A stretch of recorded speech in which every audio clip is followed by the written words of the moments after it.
Hello, and welcome back to Reality Threads. In today's video, we'll explore two cases of disappearance that were very close to being solved, but for incredibly disturbing reasons, they remained unsolved. Please stay with me and you will understand. We strongly advise viewers to exercise caution due to the distressing nature of the events we'll be discussing. In December 1958, in the freezing Columbia River Gorge, a cream and red Ford station wagon sped east from Portland, Oregon. Behind the wheel was 54-year-old Kenneth Martin, with his wife, Barbara, 48, and their three daughters, Barbie, 13, Virginia, and Susan, 11, all together in the car. The Martins had spent the evening at a Christmas party, and they told neighbors and family that they planned to spend the afternoon gathering fir and pine boughs for wreaths. It was an ordinary plan, part of the quiet routine of life in the Pacific Northwest. But by Monday morning, the Martin house was strangely empty. The dishes from the previous evening still sat in the kitchen, and a pile of laundry waited to be moved from the washing machine to the clothesline. What was more unusual, though, was the complete disappearance of the car containing all 5 family members. The days leading up to their disappearance had been completely normal. No signs of trouble, no enemies, no financial strain. Just a typical family preparing for Christmas. On Sunday, December 7th, 1958, at around 10 in the morning, the Martins left their driveway in their 1954 Ford Country Squire station wagon. They stopped for gas in Cascade Locks, about 40 miles from their home. Dean Baxter, the gas station proprietor, remembered the family well. He described Kenneth as polite but reserved. They filled up with 5 gallons of gas and continued east. Subsequently, another crucial aspect of the story came to light. Clara York, a waitress at the Paradise Snack Bar in Hood River, 20 miles past Cascade Locks, recalled serving the Martins a late lunch. She remembered them clearly, the family, the station wagon, and the girls. After the meal, she noted they planned to return to Portland, but they never arrived. The timeline remains unclear. Later reports from passing drivers said they saw the Martins on the north side of the Columbia River in Washington just before nightfall. If so, they would have had to detour across the Bridge of the Gods or another crossing, but there was no proof. Everything seemed completely typical. Kenneth paid the bill while the girls laughed, and Barbara sipped her coffee on a Sunday drive that could extend into the evening. It all seemed perfectly normal. The Martins might have lingered longer than expected in the gorge, or perhaps they had stopped to visit acquaintances. Regardless, it was assumed they would return soon. But by Monday, the Martins still hadn't come back. Kenneth, as was his custom, didn't report to work. Barbie didn't show up at Grant High, and Virginia and Susan were absent from Rose City School. The situation didn't take a darker turn until the evening of December 9th, when Kenneth's boss, Taylor Eccles, reported the family missing to the police. Officers arrived at the Martin home around 11 o'clock at night, knocked, waited, and then entered. Inside, the house was eerily quiet. No signs of a struggle, no broken windows or overturned furniture. The home appeared hurriedly deserted, as though the Martins had taken a brief excursion but never came back. No letters, no missing bags, and no indication that they intended to be away for more than a few hours were present. Their bank accounts were untouched, suggesting they had planned to return by dinner time. The police acted quickly after the missing persons report, but the investigation was chaotic. No single law enforcement agency took full responsibility for the case. Jurisdiction shifted between the Portland Police, Multnomah County, and Hood River County. At Cascade Locks, where the Martins had last stopped for gas, investigators found tire tracks near a gravel park by the river. But without central coordination, there was no clear command. Their family remained unaccounted for, leaving them with more questions than answers. The tracks seemed to show a vehicle that had reversed, possibly heading toward the embankment.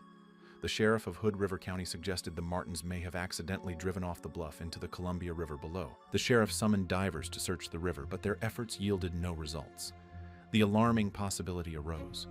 What if the Martins hadn't simply driven off the road? There was a lack of consistency in the case. Detective Walter Graven, known for his meticulous and skeptical nature, was drawn to the case as the days passed and search efforts failed. He began to feel something was off. Subsequently, they made a significant discovery. They found a stolen 1951 white Chevrolet abandoned at Cascade Locks on the same day the Martins vanished. At first, people dismissed the car as an unrelated incident because it didn't match the Martin's Ford. However, the discovery was unavoidable. A .38 Colt, discarded in the bushes and covered in dried blood, lay inside the Chevrolet. The situation grew even stranger. Reports indicated that Meyer and Frank, a Portland department store, had stolen the gun. The connection? Donald, the son of Kenneth and Barbara Martin, had worked there 2 years earlier and had been accused of stealing $2,000 worth of sporting goods before disappearing from his parents' lives and enlisting in the Navy. Law enforcement allowed the man who found the gun to keep it, neglecting to conduct any fingerprint or blood type tests. Decades later, the man's widow came forward, claiming the gun had been battered and worn. By then, the trail had grown cold, and the evidence had been compromised. As suspicions about Donald grew, Detective Graven reached out to him for a phone interview. Donald, living in New York, spoke politely and cooperatively. He didn't seem to mourn the loss of his family, nor did he act defensive. The discovery of a gun resembling the one he had stolen years ago, found near the place his family had disappeared, didn't make him a suspect in the eyes of the authorities. On December 8th, Hood River County took into custody 2 men, Roy Light and another unidentified individual, for stealing the same abandoned Chevy. A waiter at the Paradise Snack Bar later testified that he had seen the 2 men in the diner with the Martin family. The 2 men, who had been seen with the Martin family at the Paradise Snack Bar, were questioned but ultimately cleared of any involvement in the disappearance. Authorities thought they might have followed the Martins, but after a thorough investigation, they were found to have no connection to the family's mysterious vanishing. As 1959 began, the case shifted from a tragic disappearance to a full-blown mystery, with each new clue offering more questions than answers.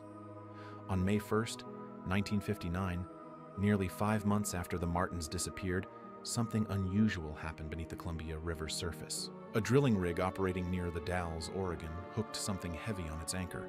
The object fought back before slipping free, evoking theories and speculation that outpaced the facts. At dawn on May 2nd, a fisherman and his wife spotted 2 objects floating near Cascade Locks. They rushed to investigate, but the objects sank, carried away by the river, just out of reach. By the afternoon of May 3rd, a body had washed ashore on the north bank of the river near Camas, Washington, about 70 miles west of the Dalles.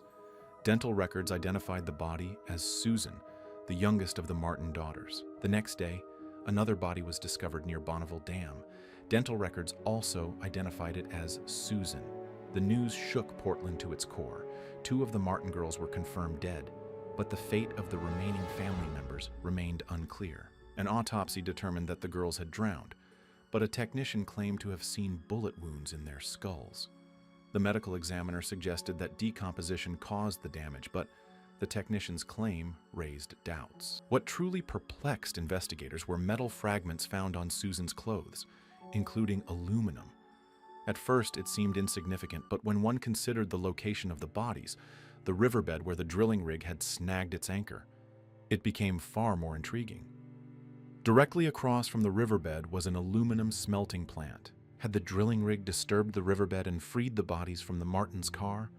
Why didn't the first search find the car, if it had been there all along? Subsequent sonar scans, helicopter surveys, and dive teams failed to yield any more results, leading authorities to cancel further efforts.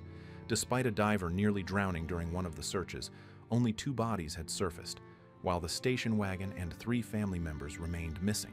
Detective Walter Graven, who had tirelessly pursued the case, was ordered to shift focus to cases with clearer answers.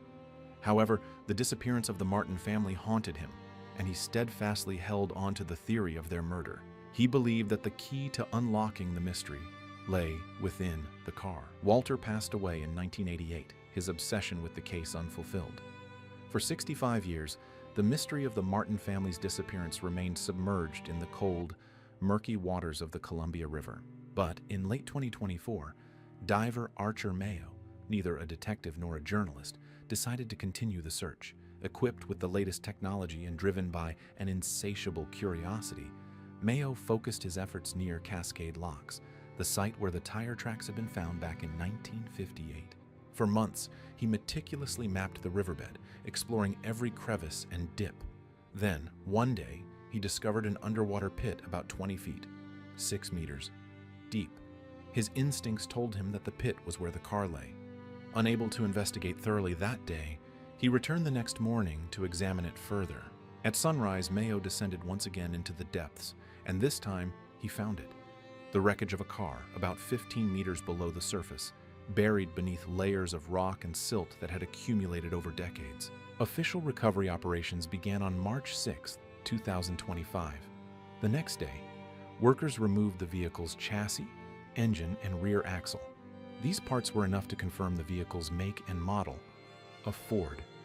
The paint matched the red and cream color scheme of the Martin family's car. But, despite their best efforts, divers couldn't recover the complete VIN due to the debris. The car was wrapped and transported to a warehouse for forensic analysis. Investigators were 99% certain that it was the Martin family's vehicle, though the full VIN remained elusive. Most crucially, no human remains were found inside the vehicle, and so the mystery remains unsolved. How did the Martin family's Ford end up in the Columbia River? Was it a tragic accident? Or was something far more sinister at play? For now, that question lingers unanswered, but one thing is certain: the case is far from over. It was a dull October afternoon at the Chelmsford Car Wash in Massachusetts, one of those ordinary days when time seemed to linger. The car wash blended into its surroundings, which were surrounded by gas stations and strip malls. However, everything changed on that October day in 1998. Seeking a little distraction, a young worker tossed a ball against the side of the building, catching it each time it bounced back. But a particularly powerful throw sent the ball off course, sending it into a nearby vacant lot. There, it landed in a neglected patch of dirt and weeds. Curious, the worker went to retrieve it, but as he approached, something unsettling caught his eye. Buried beneath the dirt was something that didn't belong. Its whiteness and cleanliness were unmistakable. He knelt down and realized it was a jawbone. It was a human jawbone. Within hours, police arrived at the scene, and in the days that followed, they dug through the dirt, uncovering more bones. A fragile silver herringbone necklace, coiled around what remained of a neck, suggested that the skeleton belonged to a woman, her flesh long gone. But there was a chilling twist. The remains didn't match any missing person reports. No one came forward, and no relatives were found. The woman seemed to have disappeared completely. The remains lay dormant for years. The disturbing sign of foul play was the deliberate nature of the shallow grave, just 10 inches deep. Yet despite all this, the question remained, who was she? And why had nobody reported her missing? Nancy Ann Lackey Launt became a ghost of her life even before her bones were unearthed. She had endured severe neglect as a child, moving from one place to another, abandoned time and time again. Her mother, Leona, was an alcoholic with a violent temper, prone to outbursts of rage that left their mark on her children. Leona, born into a violent household, passed that legacy on to her children. By the time Nancy Ann turned 4, the damage had already occurred. Whether deliberate or not, someone brutally twisted Nancy Ann's leg until it snapped one dark night. Authorities stepped in, taking 3 of Leona's 4 children from her care.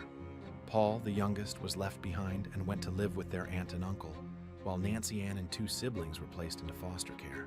At that point, the fear of adults had set in. Nancy Ann saw them as monsters. She withdrew into herself, retreating to a childlike state. The sound of footsteps in the hallway would send her into a panic, and she would suck her thumb until it bled. She also continued to wet the bed long after she should have outgrown this behavior. Nancy Ann finally found her break in 1979 when she was 8.5 years old. The Launt family took her in as their own and eventually settled in Fort Washington, Maryland. For a time, Nancy Ann seemed to thrive, developing into an introverted artist who loved to write, draw, and play music. But the scars of her past would never fully heal. Despite her newfound security, Nancy Ann still felt like a scared little girl, prone to violent mood swings at the slightest provocation. When she committed a mistake, such as spilling a drink or being late, her anxiety would escalate. Still, Nancy Ann never stopped thinking about the family she had been torn from. Her biological siblings, who had been scattered across the foster system. She kept in touch with them through letters and phone calls, constantly thinking of them. She went through the typical stages of adolescence and young adulthood, but the weight of her past was always there, heavy on her shoulders. By 1989, Nancy Ann's inner peace shattered. Perhaps it was the cumulative toll of suppressing her pain for so long. Despite her adoptive family's efforts to create a stable home, she began to push back. But Nancy Ann wasn't just acting out. She was preparing to leave.